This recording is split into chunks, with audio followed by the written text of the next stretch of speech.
Эвандер Кейн перешел из Эдмонтона в Ванкувер. Это, конечно, вчера был такой трейд.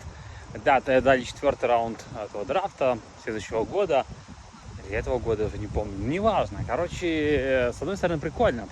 Эвандер Кейн сам чувак с Ванкувера, поэтому, как бы, как говорится, hometown team будет играть. Он давно, как бы, там слухи ходили. Еще до того, как он в Эдмонтон перейдет, что типа будет играть. Но проблема у него есть с дисциплиной. У нее проблема будет с этими, с казино, онлайн-играми, все такое. И, наверное, офлайн тоже. И в одно время он даже в Минском Динамо поиграл, сколько-то игр, ничего не показал, когда был локаут в 2013 году. И там он не приезжал, такие надежды были, он вообще ничего не показал. И поехал обратно в Америку, в Канаду. Но сейчас, типа, будет играть за Ванкувер. Че, я не знаю, интересно посмотреть.